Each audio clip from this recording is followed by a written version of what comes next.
Okay, you guys on Facebook, I mean on YouTube, hang in there. If you're on Facebook, you can't hear me.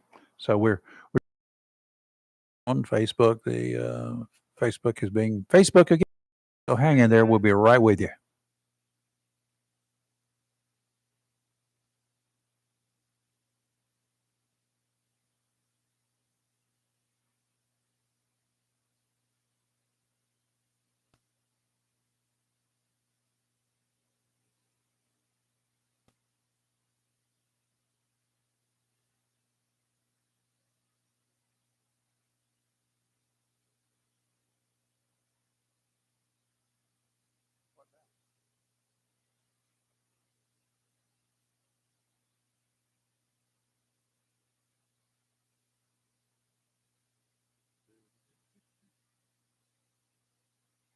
Well, I could sing for you just a little bit for you YouTubers out there. You probably would start throwing rocks, bottles, and tomatoes. If you throw tomatoes, get some nice ones. Don't get the rotten ones, and just lay them down at the front porch because I can use tomatoes. I like tomatoes.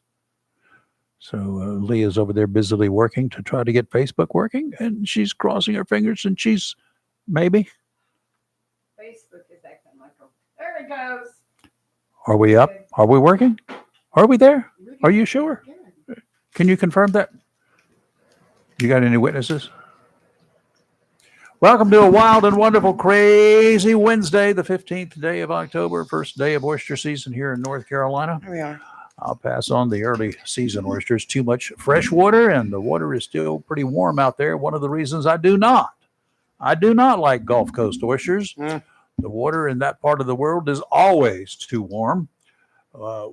We need some colder waters to produce good oysters. What we used to oysters, they're poor. That was a good description. Poor. I should know. My mother said my dad was feeding me raw oysters when I was 18 months old. And I've been eating those delicacies now for more than 3/4 of a century. Yeah. We have a full Wednesday for you. Dr. Rosemary Stein joining us at 7:30 to bring us the latest information on things we need to know about the health of our children, yours, mine, and ours. Those of us with pets understand that even little ones need different care and different diets than adult pets. You can't treat the little ones like you treat the big ones. And a little before 8 o'clock, we'll be joined by our Medicare specialist, Mr. Peter Wright. Ladies, Mr. Wright will be in the house for you. If you have Medicare or are approaching the magic Medicare age, you may have questions. If you want to try to block your telephone numbers, first of all, don't go putting your telephone number down on every piece of information that's out there floating around. Make up a number. Just don't make up mine. Put an old one down. If you're like I was way back then, I didn't know even enough to know what I did not know when it came time for me to deal with Medicare. So sit back, get a pen, get some paper, just in case you need to take some notes this morning. You never know. At the top of that paper, jot down a very important number, BR 549. You have no idea what that is, do you? Yeah, I do. I remember. 910-333-0139. 910-333-0139. You never, ever know. You just don't know when something will pop into your head and you don't have our number. And as we all know, I don't give it to you as often as I should. I just forget. I've lived long enough that I have that privilege. It's not a right. It's a privilege. I gave it to myself. And good morning to y'all. I'm Rayford Brown. Be forewarned, though, I seldom believe anything I say. The jury is still out about what you've got to say. That's for sure. Good morning. It's Hump Day. And I'm Lee Barrows. There we go. Looking forward to this weekending. Why? Well, we have the golf tournament this weekend. Robbie, your wife and I are working Marine Corps scholarship. And I understand y'all got the beer wagon. We got the beer wagon again. For God's sake, wipe that smile off your face. Yes, I got my email last night. It says, you'll be driving the beer cart again. I was like, okay. No, I like the candy bars. One for you, two for me, one for you, three for me. I understand. No, we don't drink the beer. I know but you don't. There's a lot that that does go out, but Mhm. no, we've got all the candy too. Oh, Yes. chocolate. Yes. I like chocolate. We've got candy bars and we've got Put- crackers and potato chips and Okay, I get the potato chips and chocolate. all right. And we have Now, the chocolate- regular soft drinks too. I don't care about that. Chocolates. Put them in a cooler somewhere. Carry a little cooler. Oh, they're in the with you, cooler. so Mhm. you don't melt them when you bring them home to me. Oh, okay. Okay, I'll have to take an extra cooler Shh, then. don't tell everybody. Okay. I got a 50 quart cooler. I got about 100 quart Yeti cooler out there too. Do you know how it feels like when you're riding a golf cart and you pull up to a group of golfers, they drop their golf clubs and, And they charge. come running for you? They charge. It just makes you feel so good. And then they get up there and they go, "You have a Michelob." Okay. Oh my. All right. You can have your Michelob. Any of them ask for PBR? Yes. Do they really? I'm trying to remember. I think they did a couple of years ago, if I remember correctly. That seems to be a popular one. Can you believe that? Yeah. In some places it is. Yes. I just did not know Wow. it was here. My headphones just kicked in. I'm not a Ooh. beer guy. Never have been. I ran out of water one evening when we were fishing, and we got dehydrated. And all these guys had was beer, and they gave me one because I was really thirsty. I tried. I would rather drink the salt water. I'm just saying. I just not a beer guy. Not at all. I kid a lot about drinking, but I very seldom ever have a drink. I'm just not a drinker. No. But I do love an ice cold beer in the bottle after you've been and you're working hard in the yard and it's 100 degrees. It's good. It's good. Yeah. Good. Okay, it is a Wednesday, and we're still shut down 2 weeks and a day now. I think this is going to be a long one, Rayford. They've, they're behind already getting started for the 2026 budget. Seriously, they should be working on it now. I agree. The Onslow County Commissioners, and I'm sure the City Council here in Jacksonville, they're working on next year's budget. Otherwise, they'd never get it done. There's just so much that happens. And, when you're dealing with 435 clowns and 100 clowns on the Senate side, how can you even think about it? And they bring politics into it all the time. That's not what our party thinks. I don't care what your party thinks. Your party's not running this country. Y'all need to get that through your thick heads. Your party does not run this country. We, the people, run this country. We just give you the opportunity to be in charge. What we brought into this world, we can take out. Amen on that. Okay, so get unemployment line as far as I'm concerned for many of you. I'm over that for a minute. Wow. Talking about politics, I have got to tell you about this story Here we go. that a friend sent me.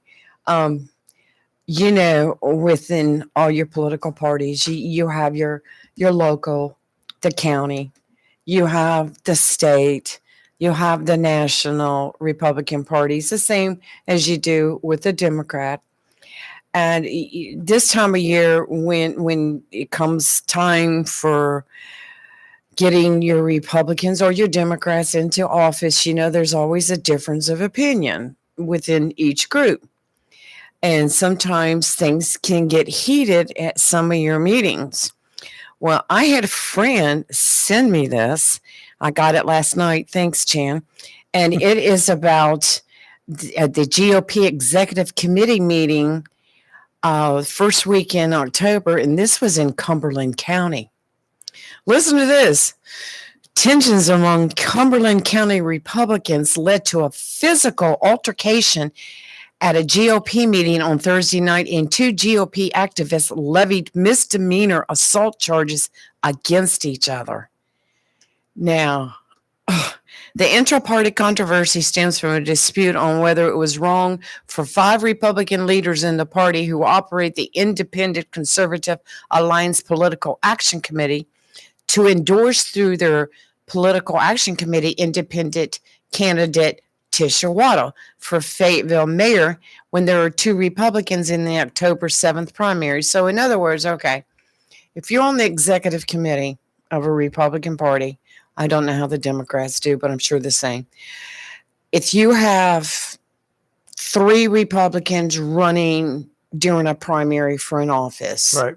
the executive committee, being a member of the executive committee or executive board, you don't publicly endorse one over the other. Mhm. You just stay quiet.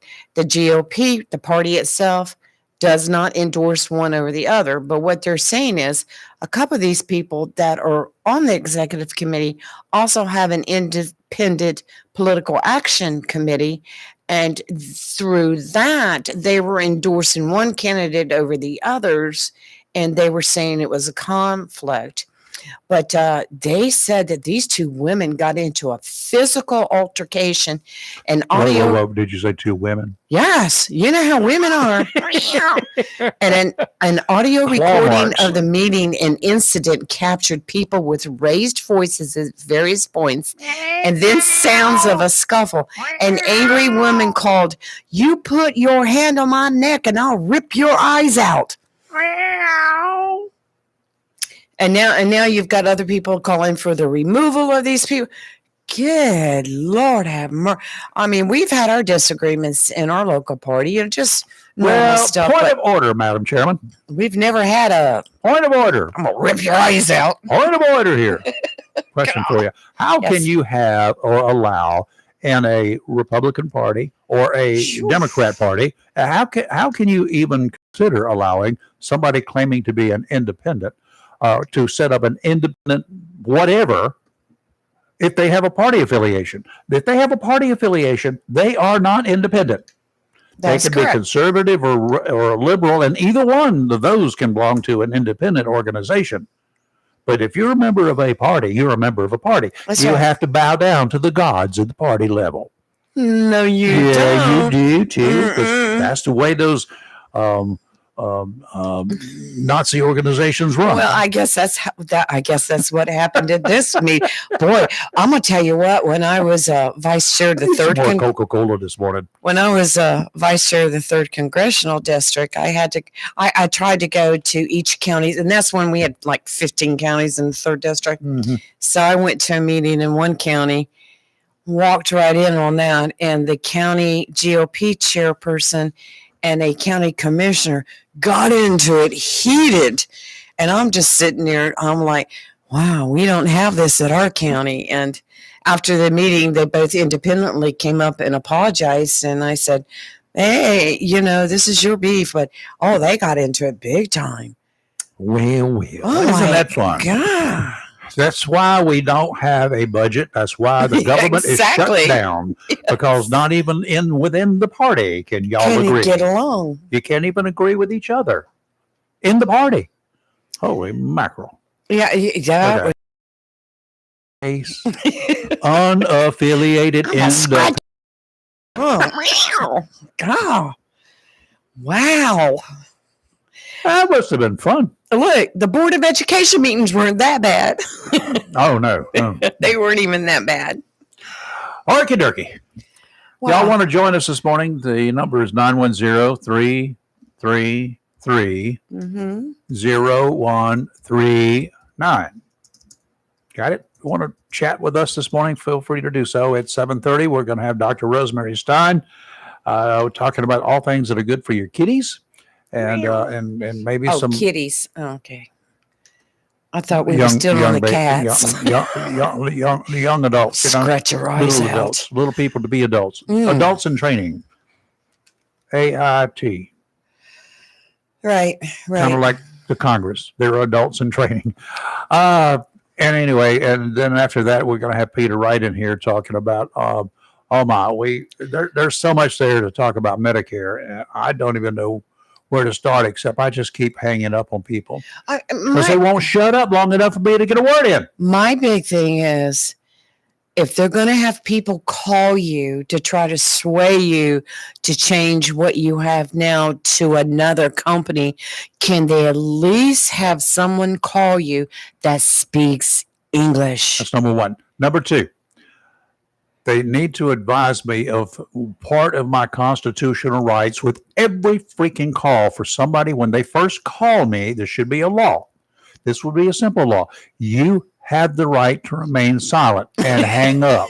Okay, that should be the preface to every phone call I get from anybody that wants to sell me something, or especially from anybody claiming to be Medicare. They are not Medicare.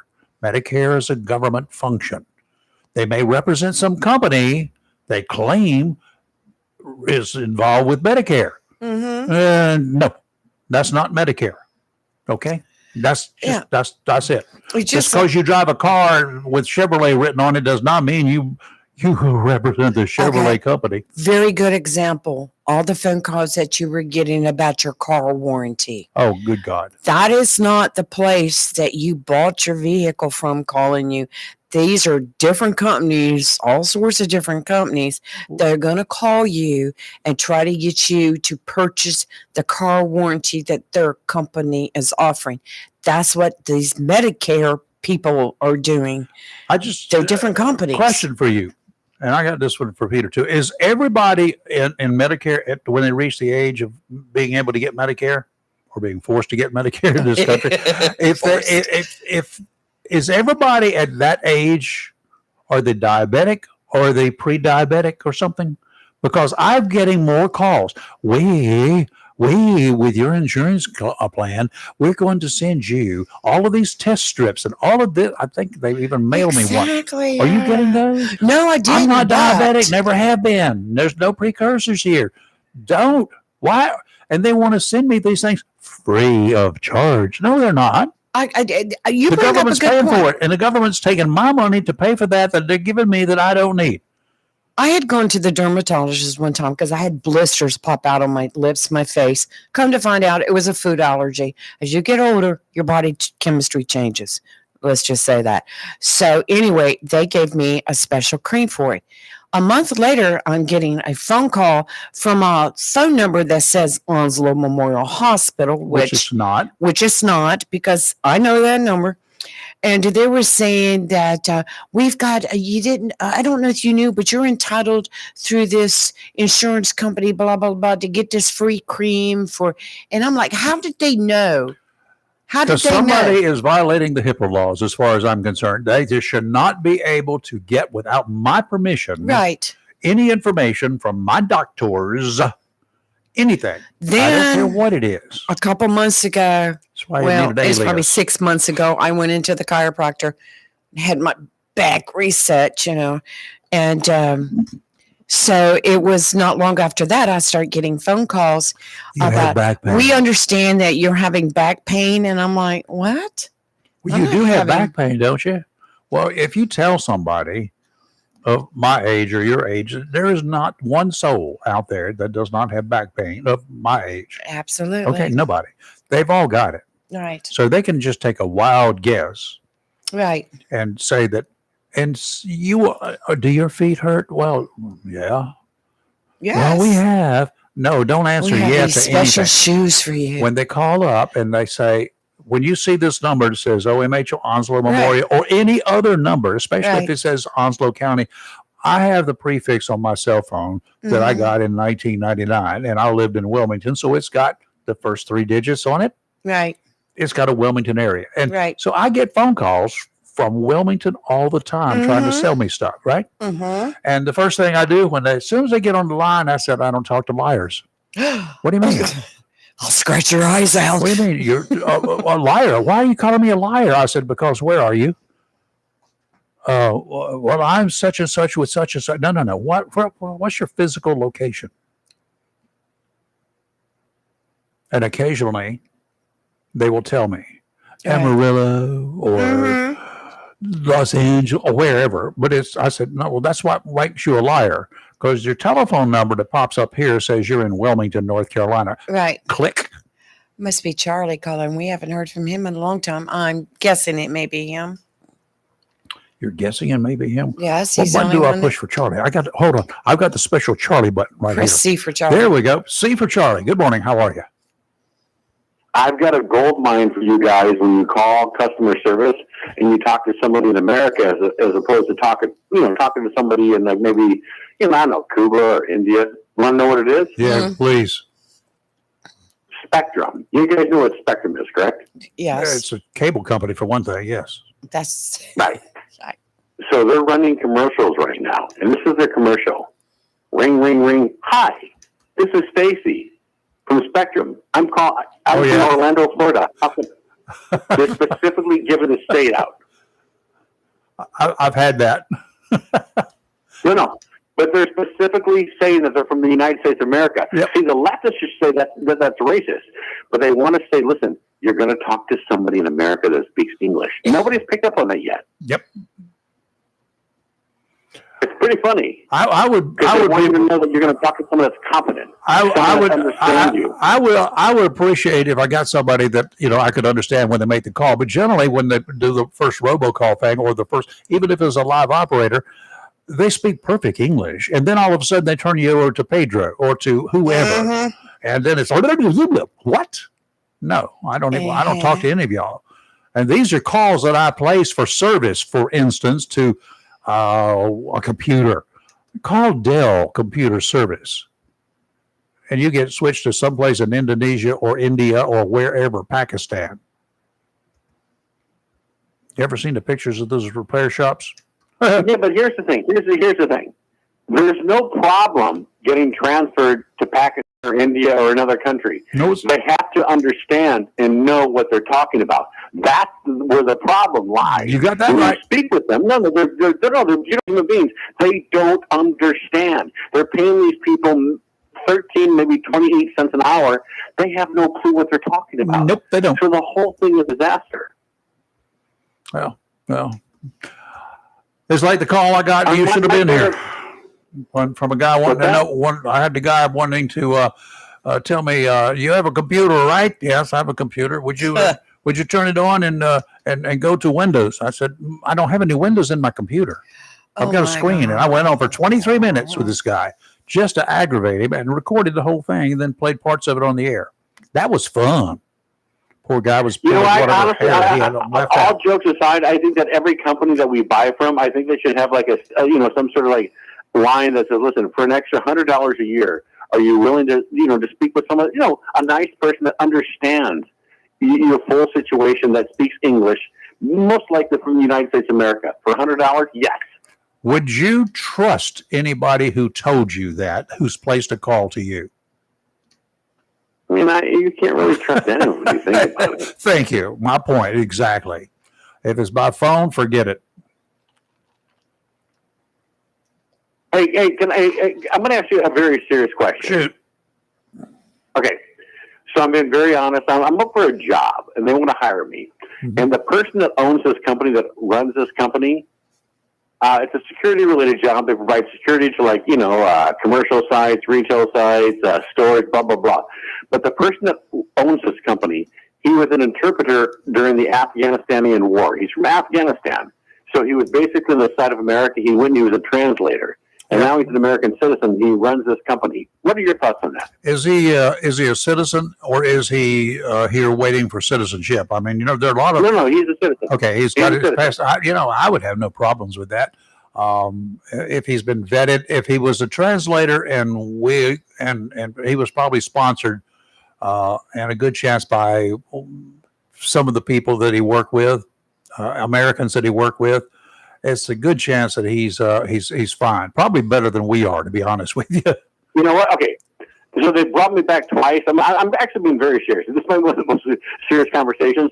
So he is Muslim. He's Afghanistan. Very unique guy. Speaks great English. And I had a conversation with him, I think in our third interview. I asked him, you live in Afghanistan. Were you scared because you're basically helping the Americans? He goes, yeah, they were going to cut my head off. He literally said that if they found out who he was. Yep. So yeah, I've got great respect for this guy. So you're basically saying that from what I'm saying, yes, work for this person. Yeah, I would. I trust everyone, but I always, I'm always wary. But that's just me. I'm by nature. Yeah, but this is the person that worked for the Euro for us. Yes. All right, cool. Unless I was there with anything else, so obviously I'd do my homework, and I'd always, Muslim is. I've done my homework. I've asked him questions. Okay. Here's another thing. They actually offered me a good sum of money, and I say, "Can I get more?" And yeah. They also offered me a company car. Nice. Yeah. No, I know. Listen, I have a lot of respect for this person. Okay, There's something about him. Yeah. So, yeah. You should do it. I need to work too, but I want to make sure it's honest work. Sure. Never sacrifice. Yeah. Yeah. All right, have a good day. Take All care. right. Bye. You too, Charlie. I just put a link on our social media for today, our live pages. If you want to learn how to identify email scams and take on phone scammers, there's this guy that I watch occasionally. The name of his channel is Ruck Phobocalls. This guy is golden. All right. By the time, Take a look at it on here, though. yes, All right. Turn into the marine forecast because we got Dr. yeah. Rose coming in just a Sure minute. do. For Onslow Bay, that's us here. But basically, Onslow Bay is that big curvature of land mass with the water outside that runs between Cape Lookout and Cape Fear. Okay, got that? Right. Small craft advisory still hanging with us through Friday. Pay attention though to Saturday. Okay, hang in there. I might sneak a little preview in here. Today, offshore, northerly winds 15 to 20, gust to 25 this morning. Seas 4 to 6 feet, 9 seconds apart. You can expect 2 to 3 footers near shore.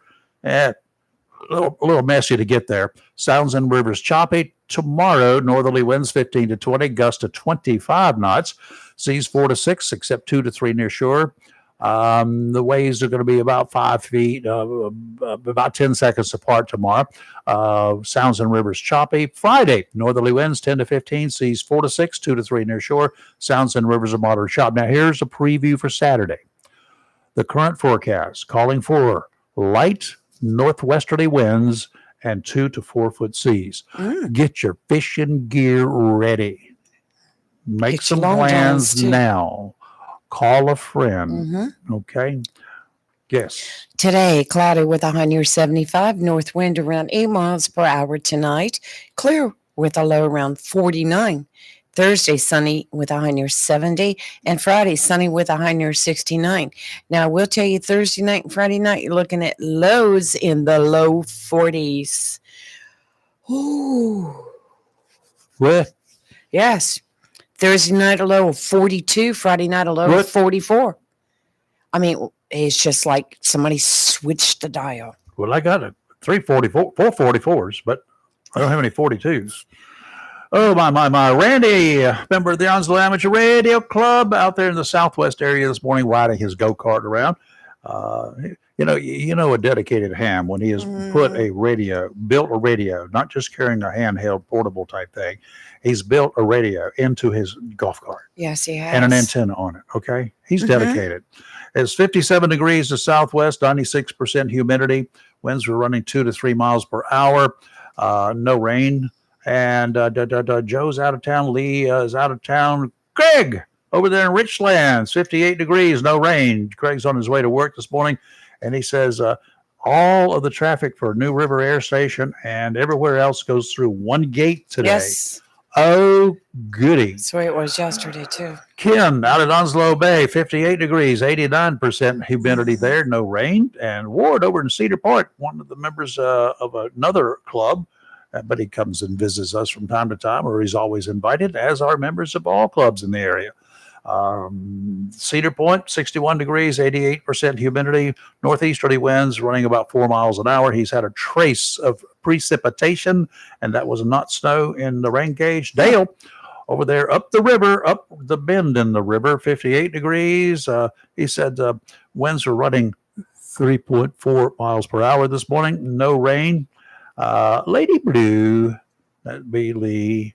Woodlands area, Northwoods, 58 degrees, 88% humidity, and had 3 mile per hour winds and no rain. Studio here this morning at 5:30, it was 55 degrees. It's still 55 degrees. Humidity was 97%. It's now 96%. We've had so far right now, the winds are right at they're moving all over the place, but they're 2 miles an hour. And earlier they were running up to 4.5 miles per hour. No rain in the rain gauge here. Okay. We're waiting for Dr. Rosemary Stein. She should be ringing us up here momentarily, ringing our chimes. And when we come back, hopefully I'll get it on before Peter gets in here. If not, Peter will have to listen to me. Oh, is it a rant? I thought my blood boiled at low temperatures before. Wow. But I was doing some reading of some news stories yesterday, and oh my. Uh-oh. I also went to a funeral yesterday, a gentleman that I have known the vast majority of my life, since I was a kid of about 7 or 8, something like that. 9, 10 is when I first had a dealing with him, and he was a fixture in the neighborhood. Condolences to the entire family of Billy Humphrey. Yes, I remember him. Billy was 91 years old, and he had funeral services for him yesterday in a church, Kellam Baptist Church. Kellam Baptist Church And on Kellam Loop Road. Yep, and he was a fixture in the community. He and his brother JD ran a Texaco gas station up here on the corner, as we called it, where Moore Buick is now. The first one, Texaco station there, moved a little bit to the south of that in a bigger lot. And I mean, the Texaco station, you know what? It was great going to the old stations like that. This was had a little potbelly stove in it in the wintertime. Everybody gathered around it, and everybody backed up to it. When you see men, they're going to back up to a heater. That's just the way things are. Feels good on the butt and the back of the legs. Be careful on those polyester pants. Yeah, don't do that. Melt them. Yeah, don't do that. They'll melt to your legs, and that's just not good. And ladies, when you back up to it, don't have a long coat on like my mom did, because she didn't feel the heat. And she had a big old burn spot in that big old long coat. One of those long I've coats. melted to my pant leg before, like I have a little space heater underneath the desk at work, and No. got too close to it and No. melted my pants. But I don't think anybody wears those polyester pants anymore. I hope not. No. Well, definitely melt Dr. them. Rose, what's you want to be? Yep. Yep, there she is. There she blows. Dr. Rose, how are you? I'm doing well. Good morning. How are we? We missed you last week. Yeah, all the way up there in Canada, huh? No, That's where I was. Can you speak It was Canada? very nice. Yeah, it was. I'm sorry? Can you speak Canadaese? Is Canadian. that a language? It is like a dialect, but no, I can't. Okay. So you're back. Everything good? All's well? All is well. It was very nice over there. The leaves were tremendous. The scenery was lovely. The weather was very, very good. Canada treated my cousin and I very, very nicely. Well, that's good. Nice. So that was a pleasure trip, right? Not business or anything like that. No, it was just two old gals going around and visiting some of the places I knew well, and by introducing some of those spots to her. I found a picture of you last night. You did? Yeah, I never look at the Facebook pages other than the live and local page here. But I posted something on my personal Facebook page last night about a personal situation dealing with a gentleman that I went to funeral services for him yesterday. But I went to my first times meeting him many years ago. But while doing, I looked at a bunch of the photos that have been there forever and ever, include you and me. And this was in Jacksonville. When you came here, when you were running for this position of school superintendent, superintendent. Yep, that's it. Yeah. That's where I first met State Dr. school Rose. superintendent. Yep. And I met you there and got a picture of the two of us together. So that was pretty cool.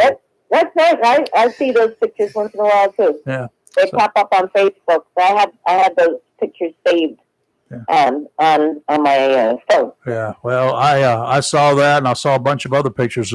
I was a whole lot younger back in some of these pictures.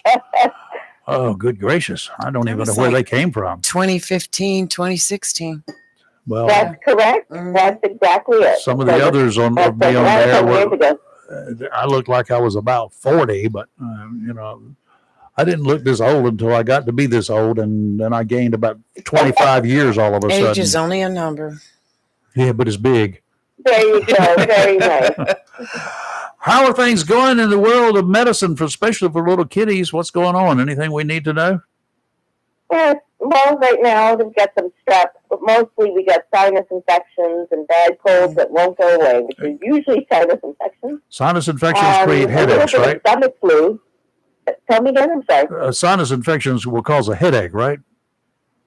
Headache, congestion, lots of phlegm, cough, because it was a drainage. Okay. But yeah, number one, I would say probably the main symptoms. Yeah. So you got, are we getting different opinions here about whether you get the COVID shot, if you, whatever, and I'm hearing all across the board, yeah, and then no, and then I don't know. I'm going to get it, but my doctor doesn't have it yet. All right. Well, we're pediatrics, so they're not just give it to us, right? Because it's not approved in children for this series. I think that if it has worked for you, I'm going to go by how I conclude to give or not to give about the flu shot. If it has worked for you, then I think that it seems reasonable to get it. If it has not worked well, and you look back and you think about getting the flu shot and then getting the worst case of flu in the world, well, the COVID would be something similar. Mm-hmm. So I think it has to be something that's a little more cool than just getting it or not getting it.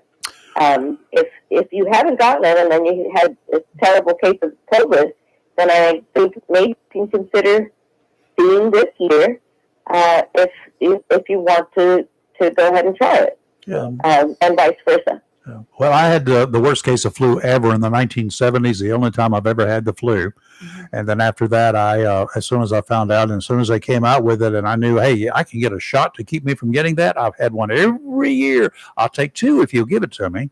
But because that flu, it was off for 5 straight days in the bed. It was, and the vile stuff that was coming from my body was don't want that again. I've never had the flu. So yes, I will take the flu shot, and I will get the COVID shot too, just in case. I think that you probably should, and I think that each person should be sort of thoughtful like that. And if you have not had the flu since then, and you've been very faithful to getting your flu shot every year. Oh yeah, I think that says something about I think it does too. Your immunity. And it's not like I'm not around. You don't want to stop that now. No, and it's not like I'm not around other people that do get sick, because other people do get sick, and I've got to be around them. Man, I can't help it, because I'm around people. That's right. I agree. What else is out there that we need to be concerned about, especially as it relates to our kids and grandkids? First of all, grandkids going to school or have children, they're old enough to go to, young. What is there out there that we need to be concerned with their safety and our safety? Well, RSV season is about to start. Oh, great. And with RSV, the ones that are most affected are the elderly and the very young. So that's something to consider. There is a new immunization that's available. It's available to all age groups, if I remember well. But especially the very young ones that are a little frail. If they have bad asthma, if they had any heart conditions, if they were very premature, all of those children we should be considering doing the RSV shot. But what RSV does is it's like a bad cold, but it produces very, very thick mucus that gets caught in your airways. And it's very hard to get rid of that. So it goes down into your lower airways and clogs everything up and gives you bad wheeze, and it's hard to get rid of it. And then you can get like pneumonia secondary to it. So prevention is very good. If you hear of somebody who's got a really bad cold they can't get rid of, with a fever, and they're wheezing, that person probably has RSV. Especially if you have young children, stay away from those people. But RSV is usually starts in November and goes on till about March, maybe beginning of April. So we know that it's something that's periodic that way. Sort of like the flu, but the flu is more during the better part of the year than the RSV is. It comes to mind because I've had to go into a house several times lately, not mine, and it's not a friend's. It's place I had to go for another reason. The minute I get there, I can smell the smoke, and the house is not on fire, but the smoke is coming from stale tobacco smoke, Right. and it's coming out through the door before I can get inside. On the porch, there is a bucket for cigarette butts, and I don't mean a little ashtray. I'm talking about like a 3-quart bucket on the porch. And then inside the house, there's another one of them in the house, and it is so thick in there.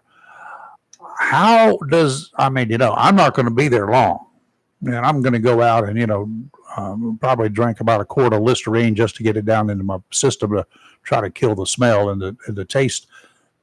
What about little kids and that kind of an environment? Parents, grandparents, siblings. What do you do about that kind of stuff? Because that cannot be good for their health. For other diseases, that's like absolutely flu. Yeah, that's absolutely the truth. And I have seen that those kids are my worst wheezers when they're young. They sort of grow out of it, at least momentarily, when they get to 8 or 9, because they can cough stuff up. But those little ones, they're constantly in the office. And we get a lot of grandparents who smoke, and they're either they're babysitting their grandkids, or they live with the grandparents. So it's hard for the parents to tell the grandparents, don't smoke in your own house, or you did me this favor and you're babysitting my child, so don't smoke. But you have to be creative about how you discuss that. And perhaps, I've been taking little Johnny to the pediatrician real often, and they say it might be that secondhand smoke. What do you think we can do about that? I would suggest that if possible, that the person that is taking care of your child or yourselves, if you're the people who are smoking, that you smoke outside of the house. But not only that, but when you come back inside, change your clothing, at least change your shirt, because the smoke particles are on your clothing. And believe it or not, that comes back in with you, and the child is still going to be exposed to secondhand smoke. It seems ridiculous, but it does happen. I can actually smell the smoke, and I start getting a little choked up because I'm sensitive to cigarette smoke. When I see those parents and grandparents in the clinic, they're not smoking, but they're bringing the smoke particles in with their clothing and their belongings. And I start feeling myself wheeze. So make sure that when you come inside, you just wash off your face, maybe rinse down your hair a little bit, or just put whatever you can in there, and then change your clothing so that the kid's not exposed. Those smaller airways that when the kids can't spit stuff up, they will tend to get affected by cigarette smoke.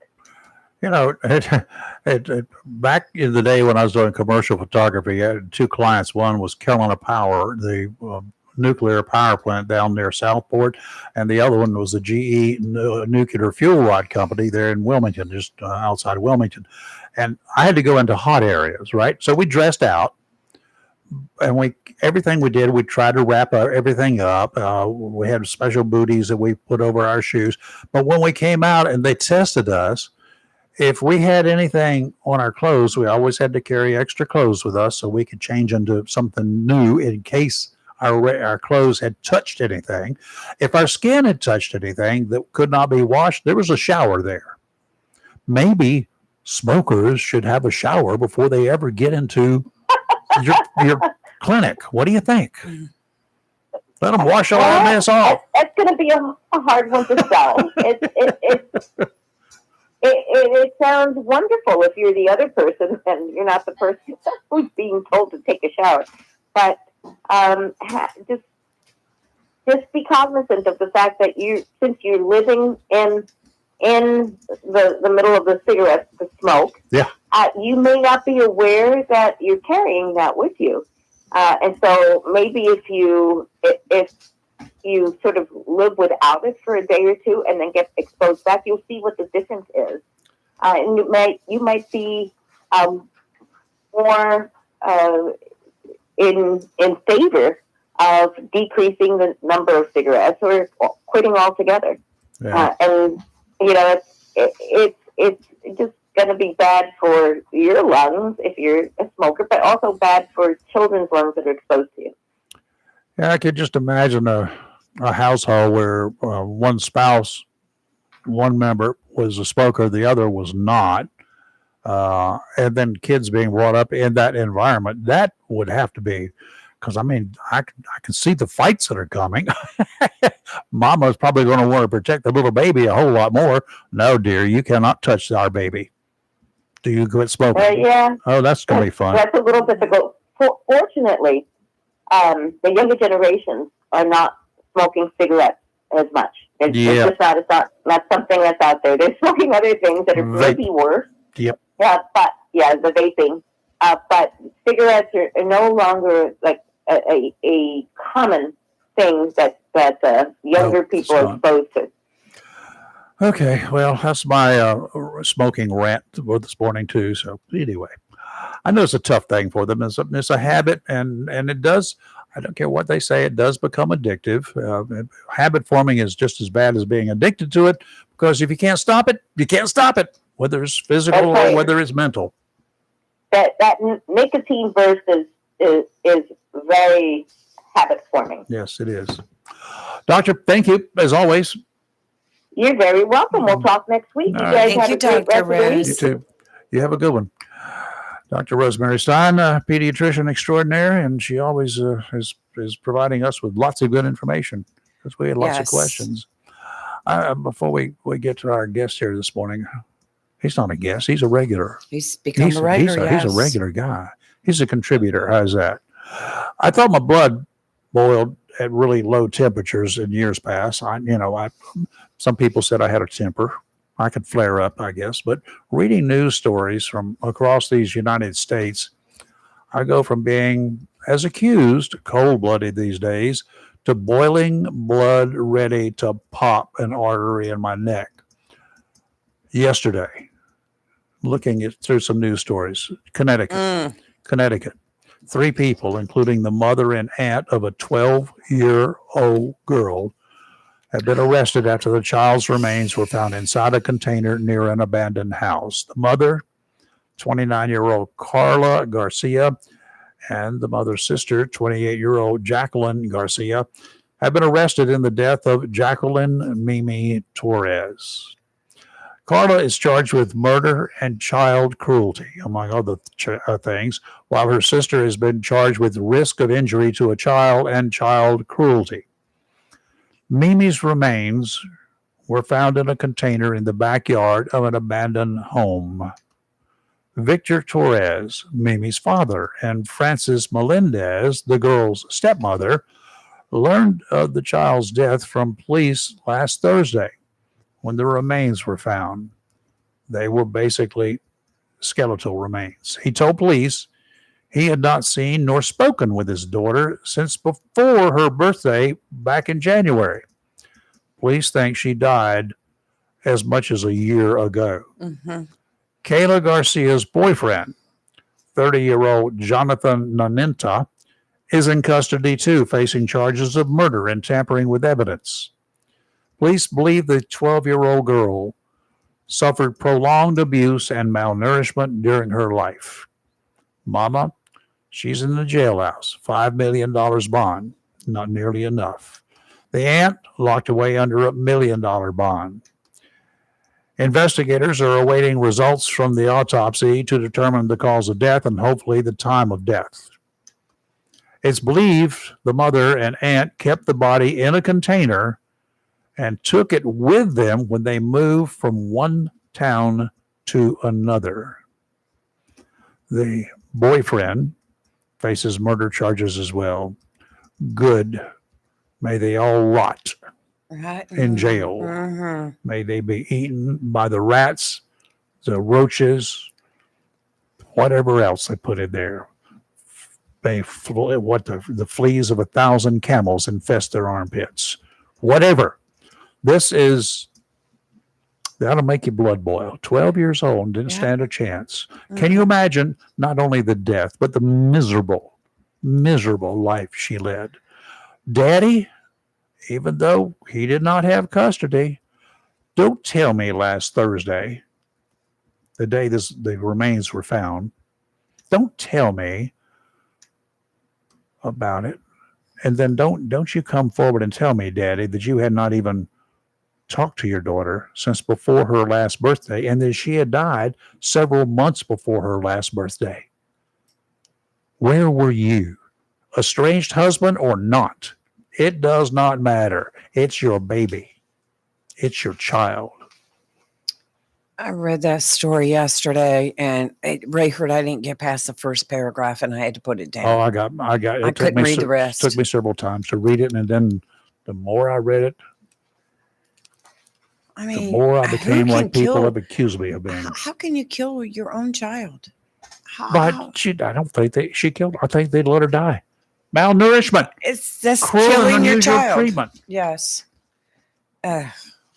She and her sister talk about two peas in a pod. Talk about a corrupted Can't wait lineage. for that trial.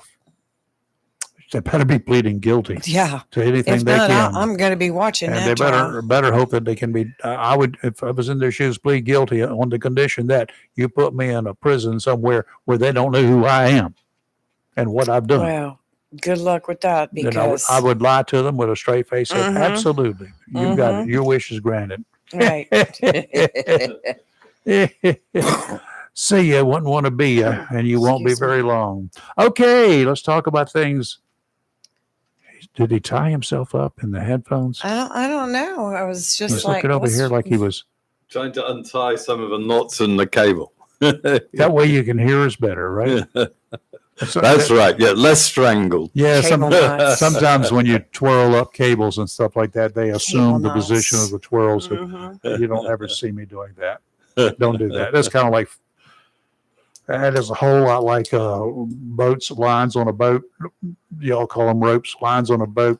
You don't coil those things up real tight because they form that shape.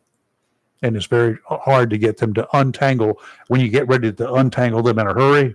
So you can tie up or drop an anchor, and then all it is comes out as knots. Nah, you got to know how to do things like that. That's like the cord on a hairdryer. Well, that's why I was trying to straighten it again, because it was all. The ladies know. I'll take care of that after the show. The cord's not but a couple feet long, but you put it in the cabinet, and when you bring it back out, it's in knots. How does it get in knots? How does it tie itself in knots? Do you wrap it around the hairdryer? No. If you ever do, it's one and done. Just go buy yourself another hairdryer. But you can take it and kind of just like fold it up a little bit, lay it in and put it in there nicely. And the next time you go to get it out, it's got knots. If you ever coil it up, it's going to assume the shape of that coil. No, it assumes the shape of the garbage can. I'll show you. That's what I say. Go throw it away. Go ahead and throw it away right now and go get yourself another one. I just don't get it. Peter Wright, welcome in. Thank you. Now, welcome back. Good here. We morning. do appreciate it. You're over your COVID and you got all that stuff squared way behind you. Yay. Yeah. And guess what day it is today? It's the 15th of October. Yeah. I know exactly what I that is. love his first sentence. This does not have to be a stressful time. Oh, yes, it does. I'm just trying to figure ways of beating the absolute stuffing out of people that keep calling me. Yeah, that is the annoying part. Dude, it's way beyond annoying. It's not worth getting old. Yeah. Don't talk to people that call you without you having arranged it. Yeah. Yeah. If you will use just pick any phrase that you want, learn a phrase and try to mimic it in French. None of these callers speak French. They speak broken everything else, lots of broken English, but they don't understand French. It's not the language that everybody understands. You can get rid of most of them with that. Uh-huh. Or swearing in Afrikaans. That might be another one. Yeah, that would do it too. That they wouldn't know. Exile in yo keel afspring and yo kakzak stigant skop. And I agree with that. I got to remember that one. You're going to have to repeat that one. I need to. I shall jump down your throat and kick your bowels out. That's what that one is. What? Where you scratch, Oh, you scratch somebody's eyes, I'll scratch your we eyes need out. that one to give to those cheerleader friends of ours at the game on Friday night. If they would shout that out there and then translate it into just like Peter did. Oh, I still can't get past that. You touch my neck and I'll scratch your eyes out. How do you say that? that was a bunch of Republican women. Yeah. Yeah, whatever. All right, Peter, let's talk about it. And I've already mentioned a little bit this morning, getting calls, and I really a good pet peeve. These people know, or they think they know, that I've got diabetes or I have precursors for diabetes because I'm now getting calls even from my company. We're going to send you free strips. All you've got to do is say yes, or words to that effect. We're going to send you a machine and free diabetic strips. It won't cost you anything. I said, no, I don't want it to cost me. What do you mean cost you? I said, because the government's going to pay you. They don't have any money. They take it from me. They pay you, and I get it. And then I get this free stuff that's not free. Mm-hmm. Is that about the way it goes? Why do they think that I have diabetes? Is it just something they can sell you for nothing and no reason? Because probably about 30% of people, from what I notice, of our age do have diabetes. 70% don't. Yeah. But the thing is, there's a lot of people that do. And so it may be just one thing they're trying. And there are a lot of people. There are probably 30% of our population that needs to be killed today. But can I kill 100% to do that? That's a bad example. Yeah. No, it's not. Yes, it is. They're probably 30% that shouldn't be with us. But I can't eliminate the whole population because of them, can I? Seriously. That's an extreme, of course, people. But we cannot make the assumption that just because 20, 30, 40%, even 50% of people have a broken leg are going to get one. Mm-hmm. And how do they get some of this information that is, we understand you have back pain. Is that right? Who doesn't have back pain at my age? But that's it. They're trying to hit on the common things, and then they can talk to you about them, and that creates a conversation. I don't want you to talk to me about them. Yeah. Okay. So today's day one. Now people can come to you today and talk to you, and you can set them up. I can help them. Yeah, most certainly can. Now, let's get, first of all, you're going to be, let's tell them where you are because I don't want to forget it. You're at the Walmart on Marine Boulevard North. Yeah. So the old Walmart with the Golden Corral and where the Golden Corral is. Yeah. And between 1 and 3 o'clock, if you're 65 or older, you can go in there and you get your meal for a percentage off. It's a cheaper price on weekdays between 1 and 3. Just saying. Mm-hmm. So you can go there and either get tanked up for food and then go see Peter, or see Peter and then go in there and eat lunch and dinner at the same time. If you do it about 2:30, that serves 2 meals, as far as I'm concerned. But if they come in there and to see you, they need to bring some stuff with them, right? So you can help them out, especially if they're newcomers and never been on this stuff before. They don't know anything about Medicare. Or people like me, 10 years later, I didn't know anything about Medicare until you fixed it for me. Yeah. Yeah. What do they need to bring with them? So if you come to see me, if you'd like some help, then bring a list of your doctors, list of your medications, and your Medicare, and if you have it, a Medicaid card, or your, any insurance documents, any cards that you have. That would be it. Yeah, get you. Yeah, take.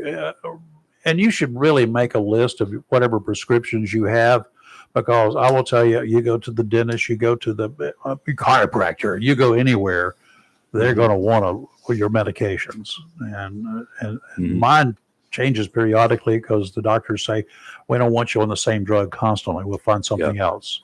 Yeah. So it works. So I just update mine on a regular basis, and I keep a copy of it with me. And I just hand it to them every time I go to see them. This is what I got. You don't ask me because I won't remember. Here it is. Yeah. If you do that and keep a list of your doctors, you're the ones who told me this. If you're looking at possible other procedures in the future, find out if whatever doctor that you're talking to will be covered by whatever plans that are available. Because you may want to pick another doctor, or you may want to pick another insurance plan through you, right? Yeah. Well, I can help you find out whether your doctors are in network or not. Yeah. But you need a list of your future doctors if you think you're going to have a knee surgery. If they've been told you're going to have knee replacement or whatever, you need to know if this doctor or this firm or whatever, who covers them. Yeah. And at the moment we're talking, on the radio. I've got permission to talk about Medicare, about Blue Cross Advantage plans. No other company will give me permission to talk about their products on the radio. That's fine. So we're talking about Blue Cross, and they actually are a network with all the hospitals and all the facilities in North Carolina, but not out of network with anyone. So, and 95% of all the providers and the doctors are in the network. Good. So they're in the unusual, and I would say unusual situation of, you can pretty much, it's rare, extremely rare, but I come across a doctor that isn't in network with Blue Cross. So that's pretty good. That's good. Yeah. I've had no problem. And I go to, I used to go to a variety. I don't go to many now. I got a cardiologist, I got a general practitioner type, and then I've got a dentist. I guess that's all I've got, right? No, I've got what's that skin thingamabobber? Dermatologist lady. So yeah.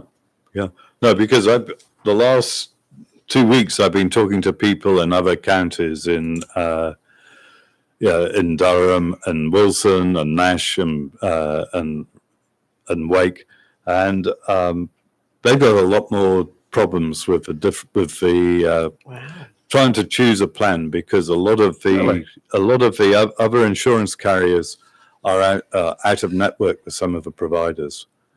Be aware of that, folks. Be aware of that. So it's and that makes things a little more complicated. Yeah. You've got to work out what the best now, situation is based on let's what doctors you want to see, because we're going to have a lot of this around here. Let's say you've got a retired somebody with the Postal Service, somebody with school systems in North Carolina, and they have their insurance when they retire. They get their insurance, they get but they also can sign up their spouse for generally minimal cost for that insurance coverage as well. Which is what I was running into. But then when you took a look at it, because it didn't cover everything that I wanted it to cover. Okay. She stuck with that sort of, but I found out that, I've got Medicare and that I could get this other plan that you're talking about. It didn't cost me anything extra. Yeah. So, wow. So, folks, don't think you're stuck in something because you're the spouse of a retiree from the federal government or from the state government or for a county government or for whatever, right? Yeah. Ask Peter. Or even if you're the retiree yourself. Or the retiree. Yeah. Because you don't really have to accept the advantage plans just because the insurance company that you're... Well, we can have a look at your situation and see. Actually, postal workers... I can't help now. Federal retiree postal workers, that changed last year, but other Blue Cross federal retirees, I can help. All right. Well, good. State retirees, I can help. Yeah. All right. Because Medicare is the primary. I mean, it comes under this umbrella, right? Then Medicare Advantage this for this company or whatever other companies offer. they're different, but you can sign up for it yourself. Yeah, you could. So you have a choice. Yeah, if you've got Medicare, then you can have a Medicare Advantage plan. You can have a Medicare supplement plan. You can have Sure. a plan from your employer or, I suppose, ex-employer, the person, Right. the organization you retired from. Yeah. So you've got, if you're a veteran, you've got another set The of TRICARE stuff and whatever. I met somebody yesterday. I was speaking to them yesterday, only for a very short time, but they had Blue Cross Federal, they had TRICARE, 100% VA, and they had UNC plan as well. So Really? I said, I think you're a little bit overinsured here. Let's talk about that, because people can. I mean, I used to know a guy that had he believed in more insurance than he could actually afford, but he did it anyway for equipment and stuff like that, not for healthcare. He did some for healthcare. I think he had 4 dental plans and all sorts of stuff going. There is a law of diminishing returns, right? That you can get too much. Yeah.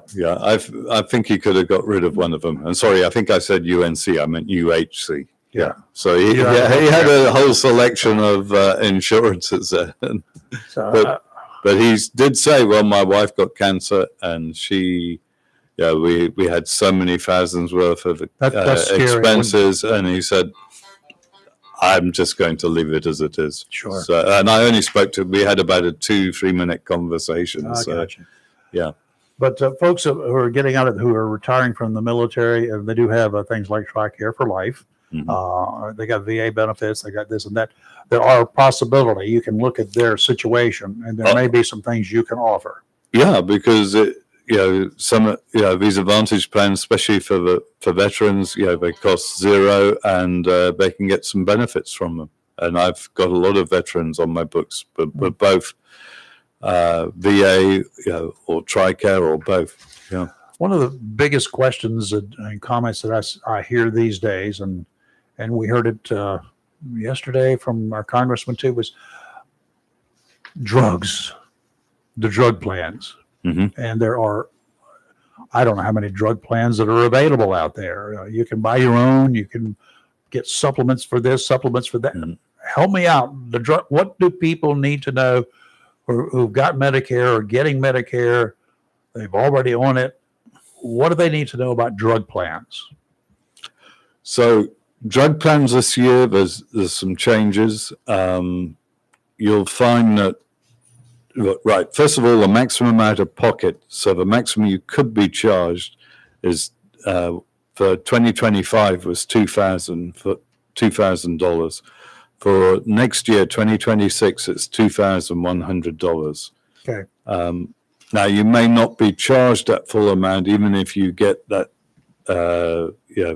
because of the way they calculate the benefit that they're giving you for the drugs.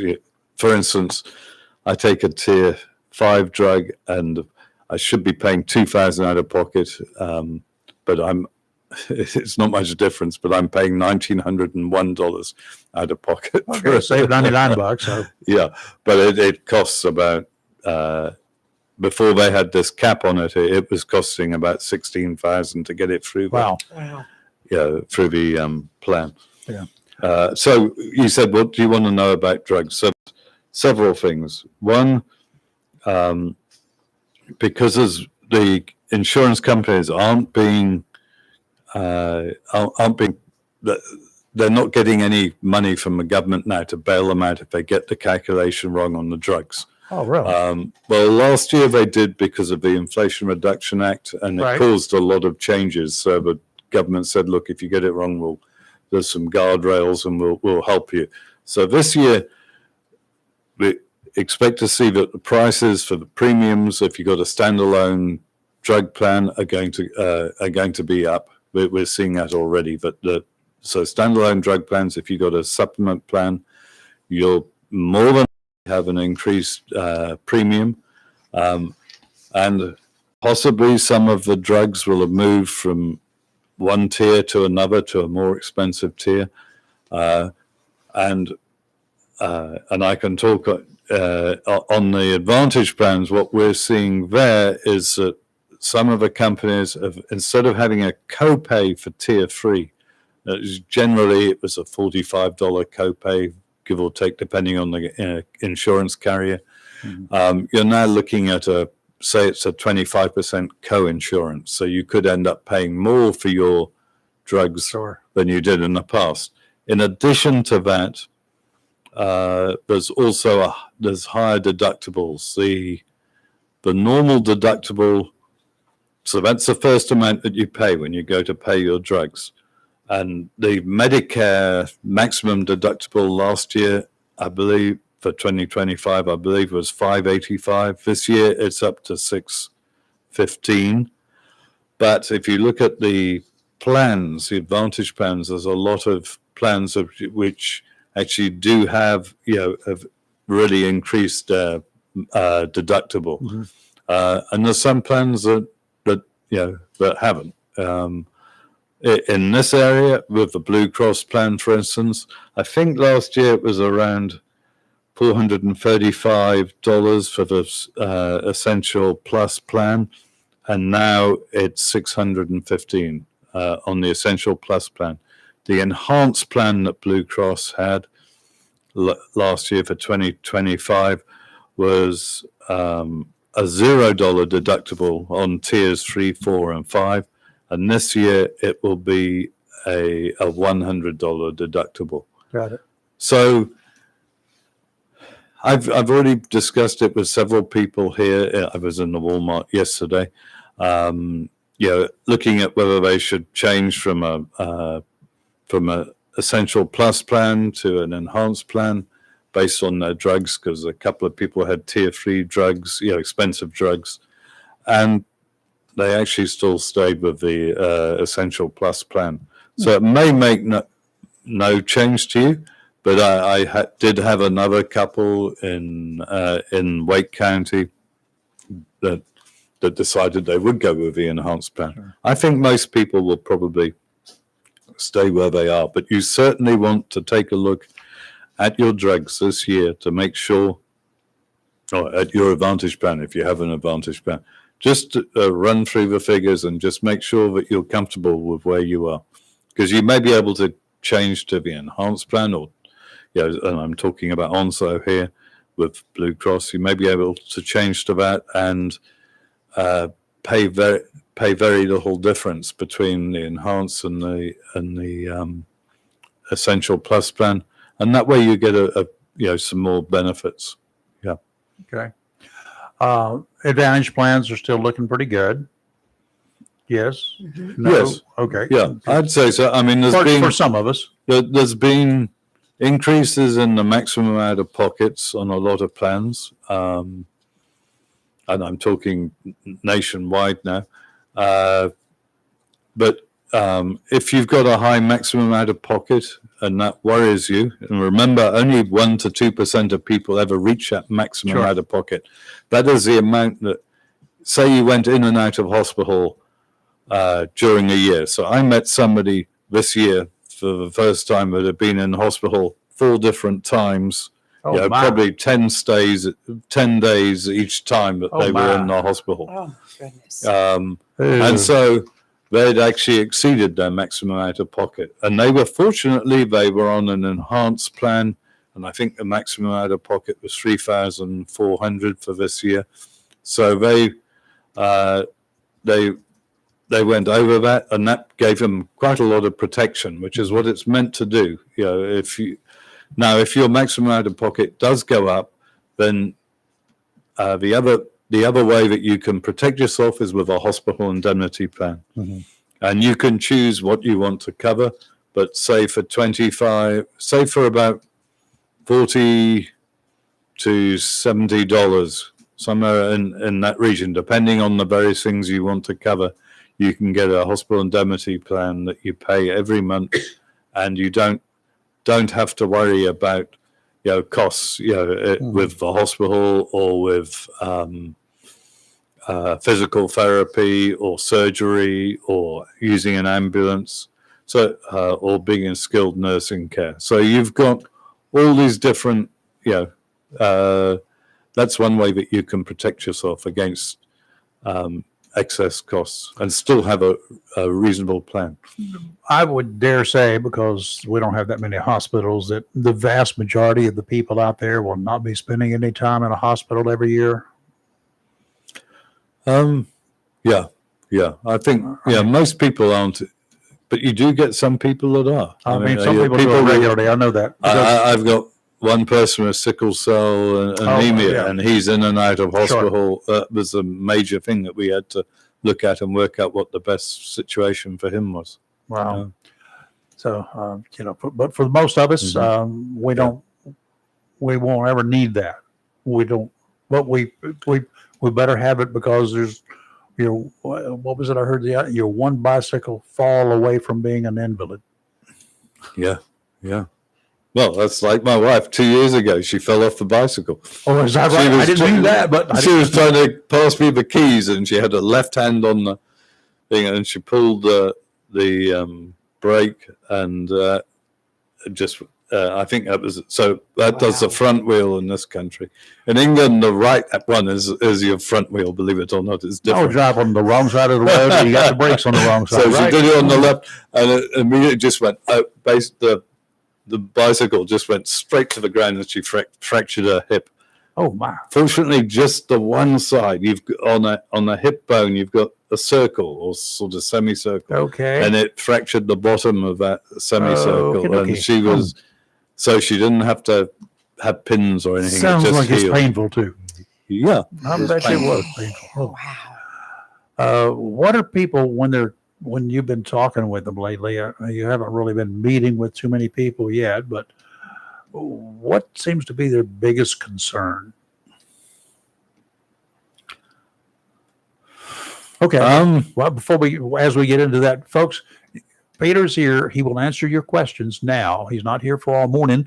You can't do that, but we'll tell you again shortly where you can find him later this morning. But give us a call now if you want to talk and get some one-on-one quick advice from Peter. 910-333-0139. Keep in mind, you ask him a question, he's probably going to have some questions to ask you to make sure that he's giving you the straight dope. Okay. 910-333-0139. Okay. What do you have any idea? Is there? Yes. Well, the people I've spoken to in the last couple of weeks, a lot of them have actually in the Wilson and Nash area been losing their plans. One of the carriers has got rid of their PPO plans in Nash and Wilson County, and so I've had to speak to them. So they were worried about finding a new plan. Other people I've spoken to, they've had their plan. They can see that there's been they're losing some benefits, and they wanted to find a plan that gave them more benefits. I'm not talking about Onso, I'm talking about other counties, but that's basically that's what I've seen. The loss of either a plan or the loss of some benefits. But I would also say, as I mentioned before, it really is important to go through and check your drugs and make sure your doctors are still going to be in the network for next year, because a lot of carriers, not Blue Cross, but a lot of carriers have got networks of doctors that are not going to be hospitals that are not going to be in the network their network next year. That's not good. No, it's not. If if I sign up on today or tomorrow for a change in my plan, and we implement it, first of all, it goes into effect in January, not tomorrow, right? Yeah, it goes into effect in January. So we sign up for it, and then I go through and I start looking at it myself. And after I say, Peter, let's do this. Go ahead, yada yada yada. And then I come back and I say, Peter, that's not exactly what I thought it was going to be. I looked at it, and I need at a gym every. So I'd like a plan that will also give me gym or whatever. You've got stuff that they can still come back and make those modifications, right? So we can look at plans during this period from the 15th of October through to the 7th of December. And we can, it's basically whichever the last plan you choose to go with. So you can make multiple choices during that time, if that's what you're asking me. Yes. You can adjust it, and it's the last application that you do that determines what plan you're going to have starting the 1st of January. Okay, gotcha. So it's your last choice on 1 minute to midnight on December the 7th that makes that that decision. So from the beginning of oyster season today until Pearl Harbor Day, they can sign up and make changes. Oysters. That's good. So you guys don't remember dates? There you go. Is it Oyster Day on the 15th? It's the beginning of the oyster season in eastern North Carolina is today. You could go catch oysters today. And that lasts through Pearl Harbor Day. I mean, the oysters can do it anywhere, but your plan ends on the changes That's in the plans interesting. are on Pearl Harbor Day. Yeah. See how I remember things? Duh. That's clever. Yeah. Okay. And then, of course, next year, January, February, March is the open enrollment season where if you have made a mistake or you've got a doctor that's no longer going to be in the network or a drug that you didn't realize isn't in the formula and you can't get authorization to get it, then you can make one change during that time to a different Advantage plan. Is that Anthony Thomas? Okay, we got a caller here. Good morning. You're live and local. Who's this? Yes, this is Tony. Hey, Tony. What's up? Yes, I was just asking about what about all the holders on the Bitcoin? The Bitcoins? Well, we're talking about Medicare. I don't have any. You're sorry talking about about Medicare right now? Yeah, I don't have anything about the Bitcoins, but it's a good question, and that brings up a good point. Maybe we'll get somebody in here the next day or so and answer some of those questions about with that stuff going. Like, what happened? I'm glad. Right now, I'm glad I did not get into that. What is it at today? Do we know? I don't know what is that today. All right, Tony. I'll find somebody. I'm glad you brought this up, but I will find somebody. Yes. All right, thank you so much. Thank you. Thanks. We wonder if Joe would have any I was just information going on to that. say Joe Good. is Let's get him set up. Yes. Okay. Okay. So we got people. People. I get into the plan. I sign up. Everything's going along fine, and my doctor gets arrested and sent to prison for medical What? malpractice or something. Oh, I obviously can get out of that one, right? You remind me, I once recommended my son to go to a dentist that I'd gone to and had my wisdom teeth pulled, and my youngest son had gone to and had his wisdom teeth pulled.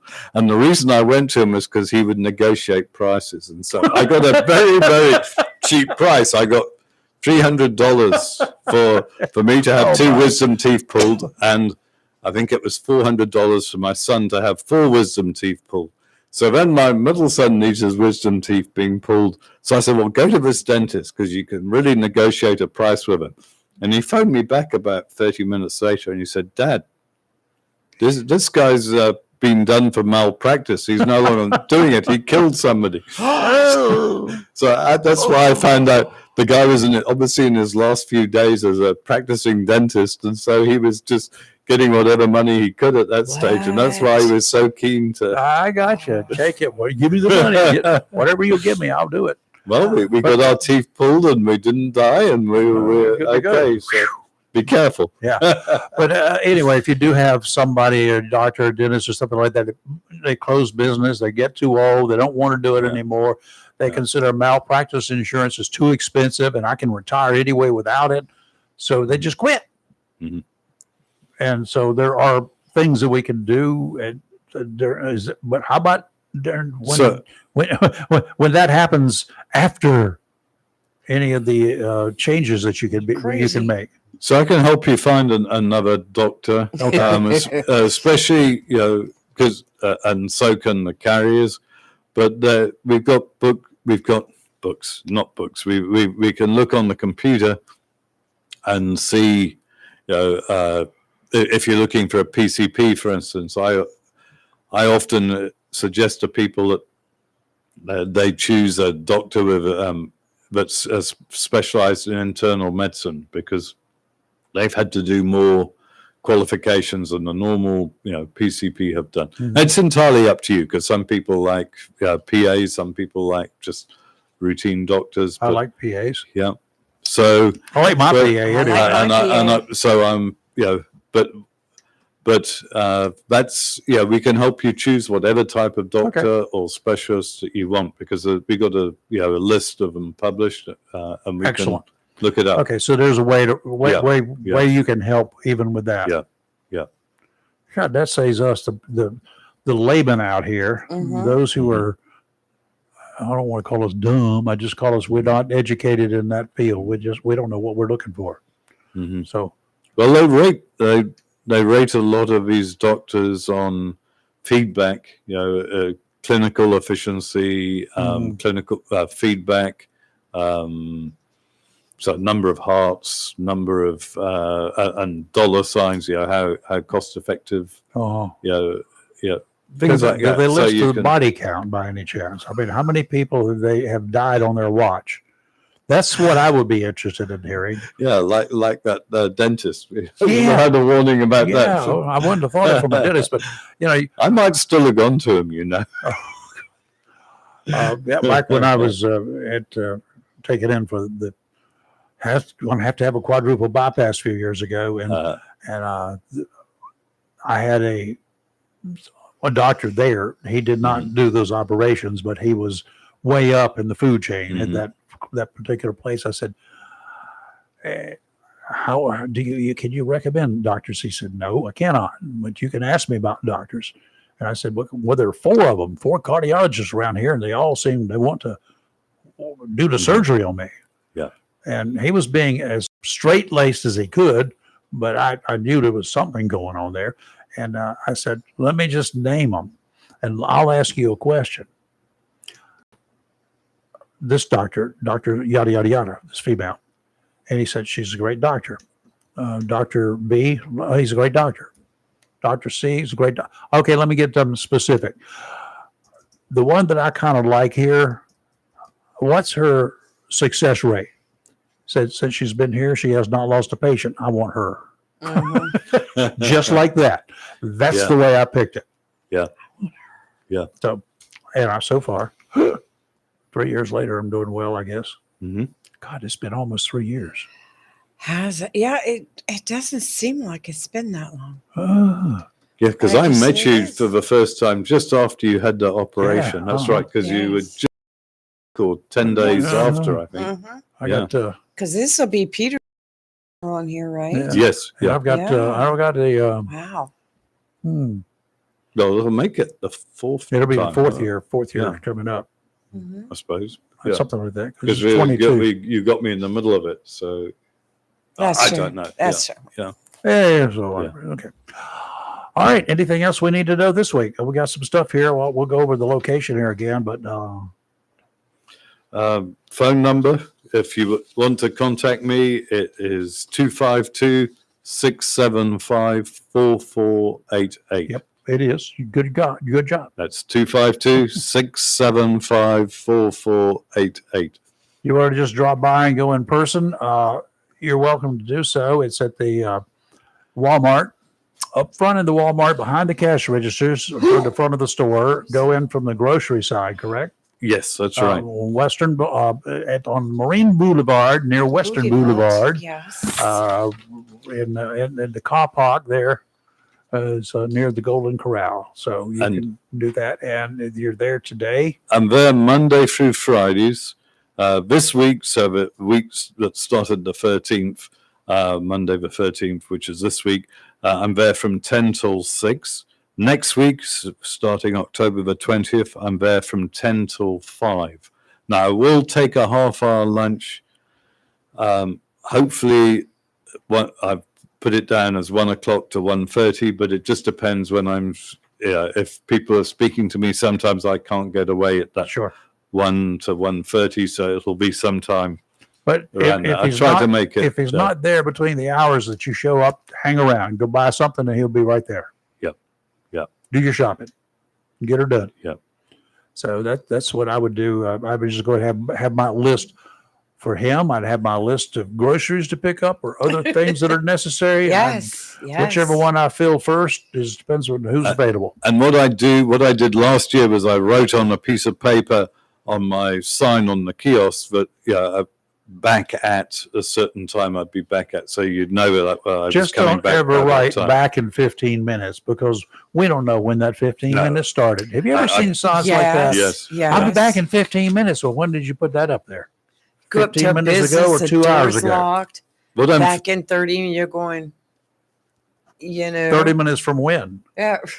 Well, my wife is running a kiosk this year in Durham County, and she's Selling bicycles? got a little clock face, and it says back at. All right, that's good. And she She's couldn't get the what do you call them? The hands? The hands were all loose. So she said, I can't use this because as soon as I set it, I just move it and it goes. So I said, where's your meat hammer? So I got the meat hammer, I went bang, because it was just the top rivet, the rivets that right. they got to rivet it together. So you it's fixed really it nice with a and- meat cleaver or meat hammer, meat. a tenderizer. I got one I of was those. in the kitchen at the time, so I well. thought, well, we'll sort this out. We So I just- think I might get one of those and put that on my thing because I thought Okay. that's a good idea of hers to have. I think men Very do some of good. their best work in the kitchen and not related to cooking. Yeah. I fixed things in there. Yeah. I had to scrape the glue off of those brand new countertops that when my wife got back home from her last trip, Right. she found it a little bit dropped, Oh. but I got it. Oh. She hasn't noticed that I got it yet. Oh. I've been waiting to make sure. Glue on her I've brand just new been waiting to counter. make sure the coloration didn't change on the Mm. countertop Mhm. because I had to give me a box of crayons. Peter, thank you as always. Well, thank you very We much. do appreciate it. Yes. I guess we still need to deal with, I forgot her name, at headquarters every month. Yeah. Okay. Yeah. All right. Yeah. Heather Mintz. Is that- Heather. Yeah. Oh, Yeah. wow. Yeah. Should think. And I sent her a message about it. Okay. And it seems like there Everything's should good be to no go. problem with that. All right. Yeah. Well, we'll take care of that end of the month. Super. Peter, thank you as always. Thank you. All right. And we will see you next week. Yes. Look forward to it. Cheers. Jolly-O. Is that what it's? Cheers. Cheers. Ta-ta. Not Cheerios. Those come with milk. Just cheers. I don't like Cheerios. Cheers. Cheerio. Cheers.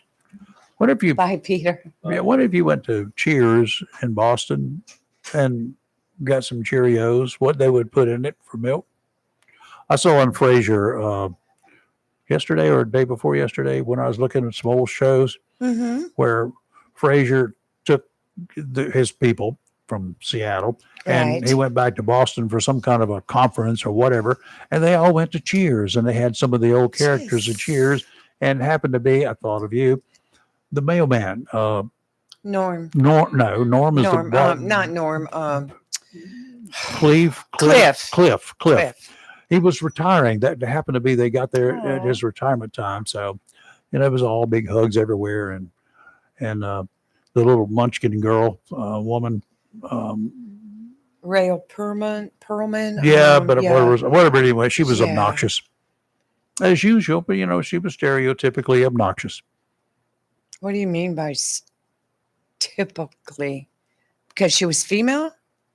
Oh, you certainly read into things a lot, don't you? She was.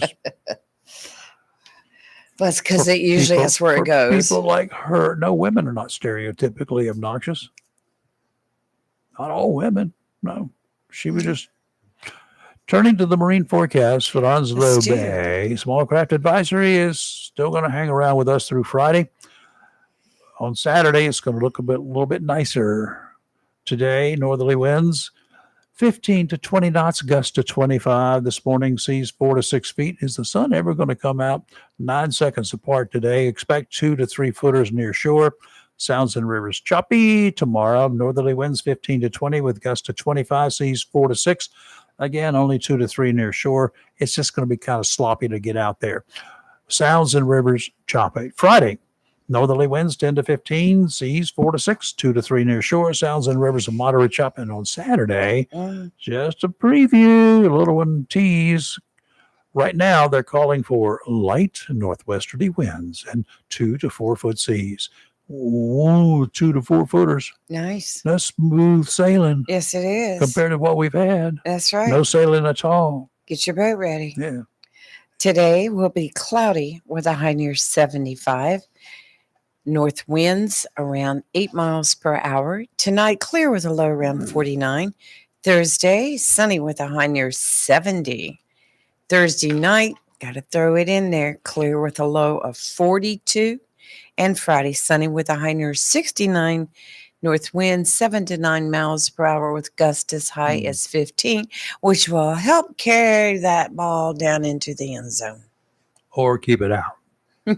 So not. Depends upon which goal. You're going to be defending both goals at some point in time. Yeah, we're going to Winterville. Winterville. It's going to Friday be night. winter time in Winterville. And we have Ooh, word, which I'm going to confirm it today, but it came from a very good source, reliable, that the last game of the month with Jacksonville and White Oak is not going to be on Friday. They're moving it to Thursday. They don't like Fridays. But you think about it. Friday is October 31st, The big Halloween. deal. Yeah. So from what we've been told, they chose to move it to Thursday night. Why? Because it's Halloween? Well, think about it. All the witches are going to be out or what? And a very good friend of ours who's in the sports business said that a lot of it has to do with security because, Halloween night, Jacksonville Public Safety is very, very busy. Yeah. And plus trying to do ball games too. Yeah. They may be spread out a little bit. And Halloween night, you have a lot of things that generally come up that don't generally come up. on You any and I other can night. take care of security. Not a big deal. Those days I'll are take my over. pickaxe handle. I used to have to do the games at White Oak, and when Jacksonville came, those were the funnest, Interesting as you would nights. call it. Oh, interesting. Did you for let sure. the Jacksonville team get away with stuff? I had no say in that. I just like to get the fence jumpers. No Jacksonville people jumped the fence at White Oak, did they? Well, yeah, there was few. No. Yeah, it happened. It was fun though. It was lots of fun. Got a sad story. Oh no. It's an 82-year-old woman Oh gosh. down in South Carolina. She's accused of fatally shooting her husband at an assisted living facility in South Carolina. We talked about that a month or two ago. Go ahead with it though.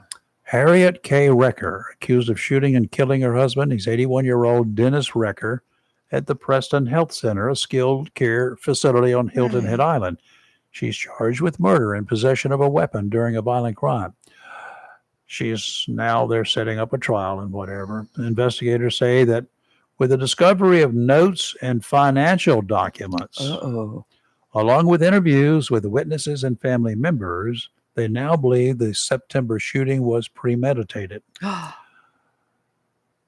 Dennis Recker had been admitted to the care facility the day before he was killed due to medical issues requiring special care. Right. A neighbor of the Reckers told police that she drove Mrs. Recker to the health center the day after Mr. Recker was admitted. The neighbor said they needed another chair in the room, so she left to go find one. Not far from the room, the neighbor heard a gunshot, ran to the room, found Mrs. Recker holding a pistol. Before dying, Mr. Recker told those helping him that she shot me. Relatives and friends told police they had never seen Mrs. Recker with a gun before. Police said they found notes sent to neighbors attached to financial records and one in her purse. She wrote that handling everything without help was too much for her, that her husband was a good man, and that it was a sad day. She's in jail without bond, waiting to stand trial. She looks very frail in their Well, photos. when that story first came out, I just figured it was like, how you assist somebody Yeah, in assisted suicide, suicide, so to say. no. But boy, you brought a whole new, different picture to Well, it. This is after a month-long investigation. They found these notes, Wow. all of them reading about the same, including the one in her purse, and one she had left for her neighbor, one she had left along with some of the financial statements. And the financial statements did not leave them in great shape, because his bills, speaking of, were extreme. But to shoot him, I don't understand it. Well, what was going to happen when the money ran out and the insurance was not paying for him to be there, and she could not handle him herself? That's why she took him there. True. So what was going to happen at that time? So she just walked in and shot him. Take care of that. She walked in. That is really sad. Got a neighbor to drive her there. I just really thought she did it to put him out of his misery and pain when we first talked about it. But all this other stuff that It's like, whew, man. that is so sad. Man. Got anything else that needs to talk about first? Not that I can really think. Oh, we've got lots of little stories here. Mhm. Did you hear about how the government, the State Department on Tuesday? Ours or somebody else's? Ours. State Department revoked 6 visas over offensive Charlie Kirk assassination comments. And I don't know if you watched it yesterday, but the president gave Charlie's widow, presented her with a Medal of Freedom for Charlie yesterday. And they had a big event at the White House in the Rose Garden lawn, which they have recently redone. It's very beautiful. But here, the State Department continues to identify visa holders who celebrated the assassination of Charlie Kirk. And they are taking away their visas and making them leave. But among those who had their visas revoked were an unnamed Argentine citizen, and who said Kirk devoted his entire life to spreading racist rhetoric and deserves to burn in hell. I don't know where you get that stuff. I don't get it. A South African citizen mocked Americans grieving Kirk, saying they're hurt that the racist rally ended in attempted martyrdom, and alleging that he used the AstroTurf to coordinate a movement of white nationalist trailer trash. White nationalist what? Trailer trash. What? People keep talking about that. Folks, why are you putting down mobile homes? I've lived in one. You've lived in one. I grew up in one with wheels. There are times that they were transitional period. Mine had wheels. Right. It was too big to move. It was Right. 72 feet long or something, but it's what I could afford at the time. When I moved from here to Wilmington, I found one, and before I could find housing. But it's, not the most ideal situation in the world, but it is a home. And a house is not a home. I heard this at this funeral yesterday. One of the daughters of my friend was talking about it, and he was in her house one day, and he said, this is a beautiful home. And she said, well, you build it. He said, no, I built a house. You've made it a home. Right. Yeah. How so nice. How so nice. Well, we had a Missouri man who was executed yesterday after fatally shooting a state trooper 20 years ago. This is in Missouri. What took so long? Well, that's all I ask you. Why did it take this long? And River, we've seen that more and more with some of these executions as of late, that they've spent a lifetime being taken care of by the taxpayers. Yep. But he died by lethal injection shortly after 6 p.m. at the state prison. Too peaceful. Yeah. He's long maintained his innocence and was convicted of killing Missouri State Highway Patrol Sergeant Carl Dwayne Graham Jr. in March of 2006. 5. You go to Central Prison where there are 122 death row inmates, and 121 of them are going to tell you they didn't do it. Well, prosecutors said he waited for hours near the trooper's home in Van Buren before shooting him first with a rifle, then with a shotgun when the trooper exited his patrol vehicle. Obviously, he had some kind of beef with a guy. I'm sure of that, right? I didn't like that ticket, did he? That is just horrible. But 20 years the government took care of him. No, the people took care of him, provided him protection, Well, they provided took him, care of him through our money. provided him Right. with money. I mean, with food, provided him with shelter, medical care. I mean, he probably died with a perfect set of teeth, no dental issues, no medical issues, 10 to 1. I mean, I'm sorry. When you go to death row, all of those benefits stop, as far as I'm concerned. Maybe that would be one way to get on with this program. Maybe those appeals would come to an end. We Wow. quit doing all of that. Give them what they've got to have, 2 meals a day, and they get to clean. They get to clean their own toilet. They get to clean their own bunk area, and you give them a set of clean sheets once a week. Duh, that's I think they yours. should have to clean everybody's urinal area during their on death row.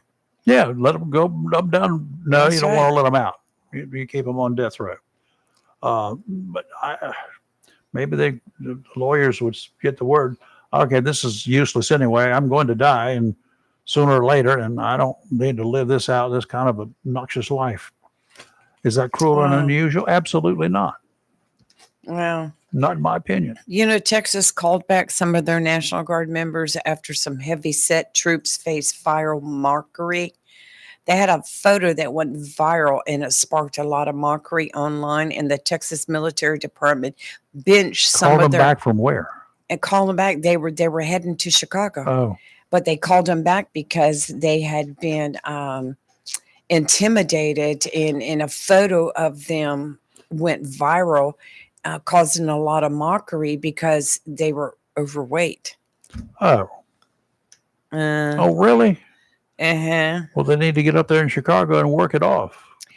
Texas Governor Greg Abbott said he was sending the elite Texas National Guard to Chicago, but over the weekend, the Texas Military Department confirmed to the defense-focused news outlet Task and Purpose that some Guard members were called home for what it described vaguely as non-compliance. The personnel change came after a now viral ABC News photo posted to X showed several heavy-set Guard troops arriving in Chicago, which elicited insults mocking their weight and appearance. You want me to give you some viral pictures of some ABC photographers, reporters, anchor people, who, let me tell you about some of the chunky ones out there. Okay. Well, Be careful what you do. I know that a sheriff's office locally took a lot of mockery for a picture they put online also of some new hirees. I think it was uncalled for, some of the comments. And it's just people who are just so disrespectful and so opinionated. You watch some of the frauditors and the jerks that are on some of these programs, right? A lot of them are showing up. And for you folks who don't know what frauditors are, check out on YouTube. Check out John Ligato, Ligato. Put him right on here. Ligato. He does a lot of pieces involving so-called frauditors. There's one that I saw. I don't think it was on Legato's show, but it was one that I saw this week. And the guy does not like police. That's a given. He stalks them. He gets in their faces. He gets up close to them with his camera. In the bygone era, camera would have been broken and his face would have been hurting. But he gets in and he goes into places, and he was calling females fat butts, some of them.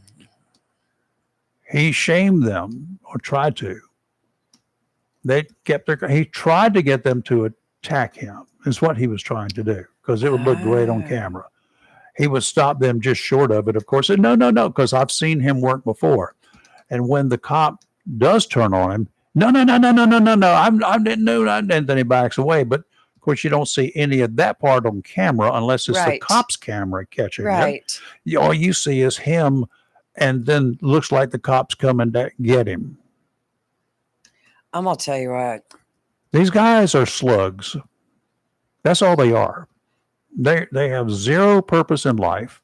They stalk the police. They talk about the police cars. They find a car with maybe an expired tag. They find a car with a tag that probably is an out-of-state tag on an unmarked car. They find all sorts of things like that. Little do they understand, some of these idiots. And we're not there. I'm not there to explain it to them. I don't care about them. But the police are maintaining their composure a lot better than I would. But some of these unmarked cars are cars that the drug units use. And there may be expired tags on them. It may not be registered to anybody. They use old tags a lot. We did. Grumpy Marshburn around here. He and we did. We swapped tabs on a regular basis. And in fact, I had an old 65, some kind of Ford, whatever it was, seized vehicle. And $29, and Earl Scheib would paint it. And it had about 40 layers of paint on it. Sometimes it might wash off in a rainstorm, but that doesn't matter. It would change the color of that car, and change the tags on it. Sometimes several times a night. You know what I'm saying? It had out-of-state tags that we could pick up from the driver's license office, because not driver's license, the motor vehicle license office. So we did things like that. But these frauditors, they think that they have a right to do anything. No, they do not. Well, this is a public place. I own this. I can come in. No, you cannot. A public place is owned by the government, perhaps by the taxpayers, is owned. That does not give the taxpayers a right to go anywhere they want to go, whether you got a camera in your hand or not. You do not have that right. The people who have business there have a right to use that facility for the intended purpose. Right. The intended purpose of it. It's not for you. It's not for you, dumb idiot. Right. God, I cleaned that one up fast. It's not for you, dummy, to be able to go in there anytime you want with your stupid little camera while I'm trying to get a license plate or trying to get driver's license, and stick your camera around. Okay, it's not your right to do that. It's not even a privilege for you to do that. You're interfering with my privileges and my rights of privacy. My space. And my space is anywhere your camera lens can reach. Right. Okay, that is included. If you get closer than that, your infringement may end up hurting you. Right, exactly. You can fall down. It's just like crossing the line on the First Amendment, crossing the line on this whole thing with everyone having to videotape everything that happens. Oh, yeah.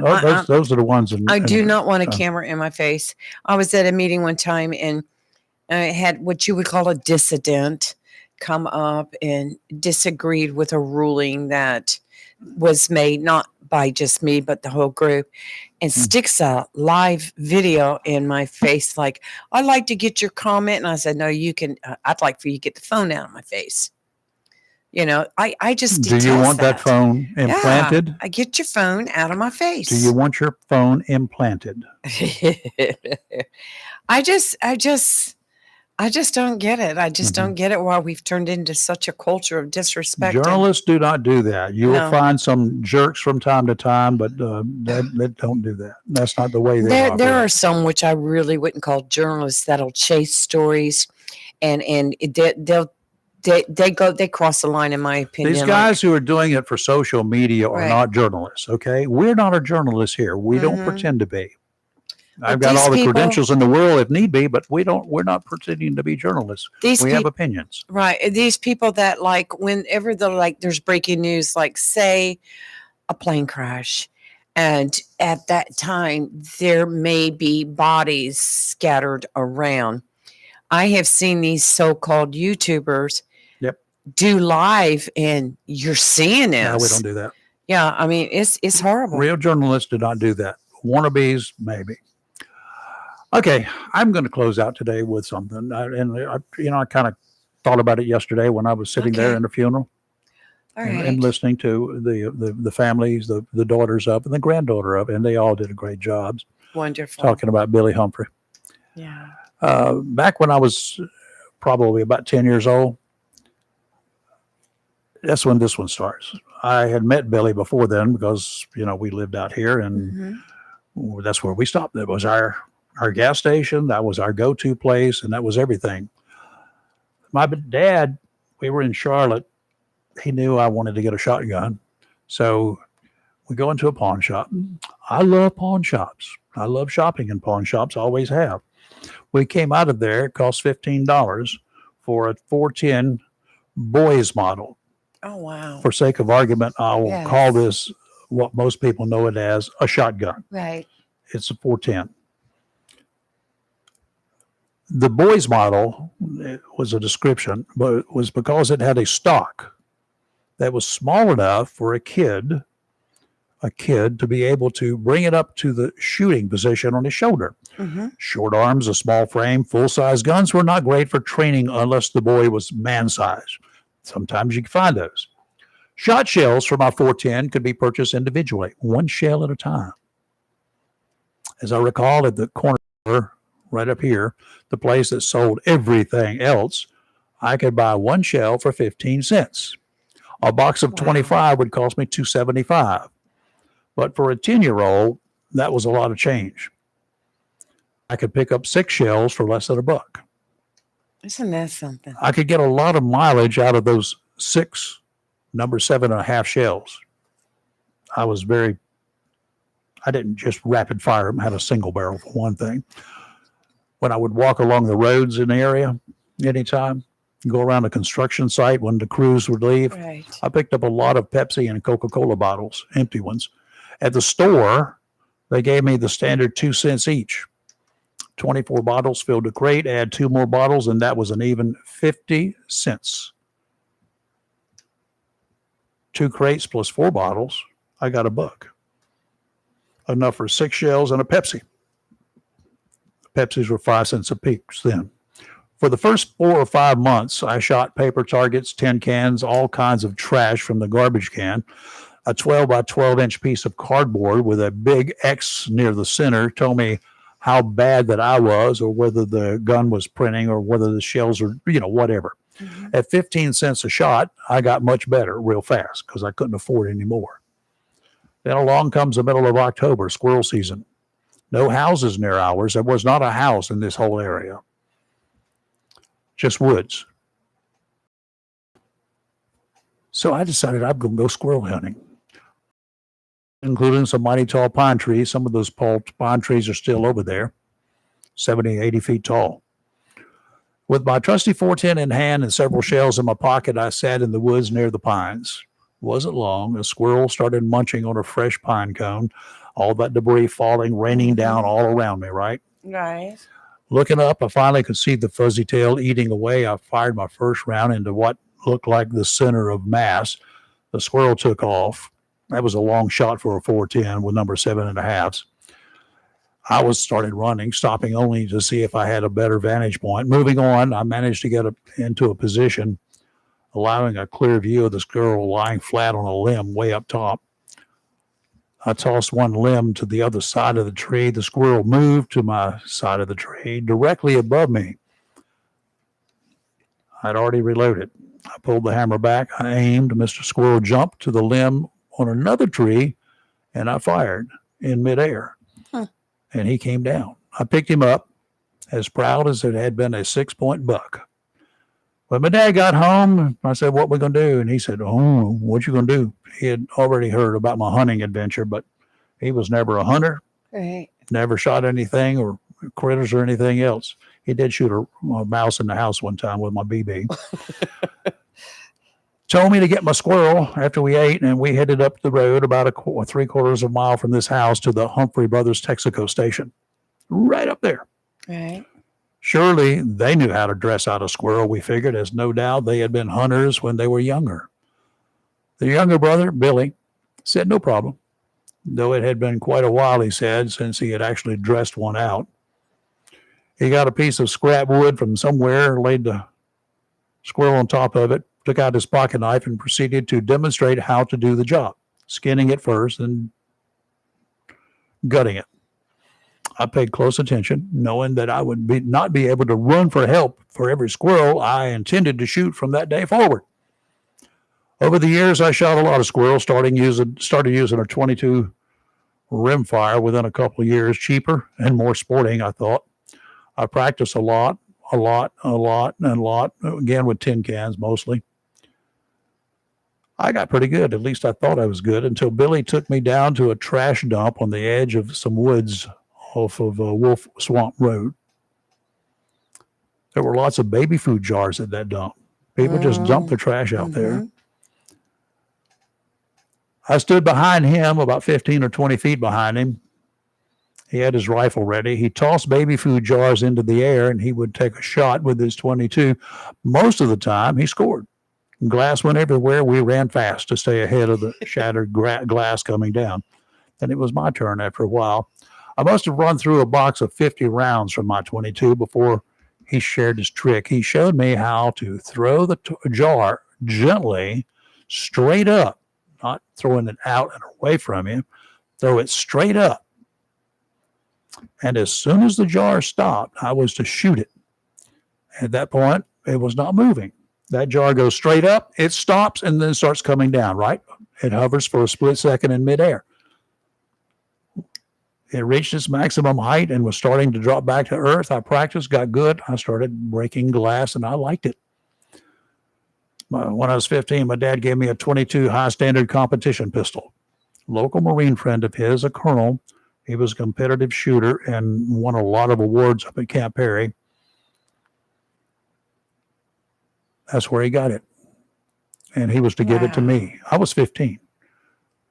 The following summer, I headed for the dump. It was a bit of a bike ride, but not too long. I started practicing on those baby food jars, throwing them in the air with a pistol. When I missed, the jar seldom broke before it hit the ground. I practiced a lot and began breaking a lot of glass jars, managed to dodge the flying glass, never got cut. With the pistol, I could easily throw the jar up, straight up, with my left hand, follow it as climb with a pistol in my right hand. To me, it was easier than trying to maneuver a long gun quickly. I like pistols. I've suddenly experienced a desire to shoot pistols. Those experiences and many more with the man 14 years older than me, a man named Billy Humphrey. He passed away at 91 in September. He was laid to rest with family and friends yesterday. A man who would give you anything he had if you needed. I take that back. If you wanted it. If you wanted it, he had it. It was yours. He taught me to respect guns. He taught me safety. He taught me like an experienced big brother would.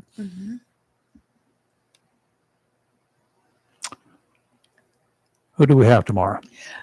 Tomorrow we have, of course, Chris Miller, sports editor with the Daily News. He'll be giving us updates and predictions on this week's games. And we should be getting a visit from Onslow Memorial Hospital. Am I going to get sick again? Excuse me.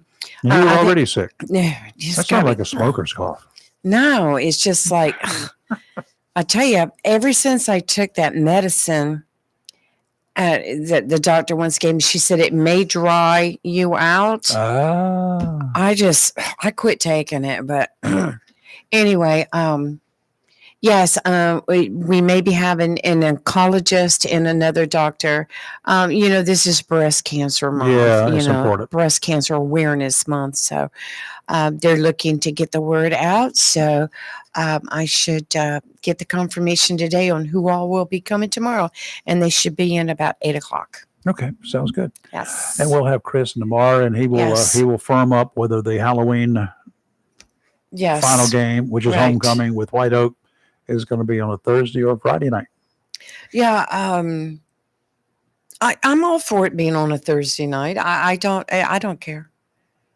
I might care. It's not traditional. Well, the thing about it is, it's going to be a crazy night everywhere. Halloween on a Friday night. Okay, I'll go with that. Yes. I don't have any choice, do I? No, you don't. Okay. But we'll find out for sure Okay. and know the answer tomorrow. Yeah, it's going to be a fun Halloween. I'll have to let Drew know as soon as possible.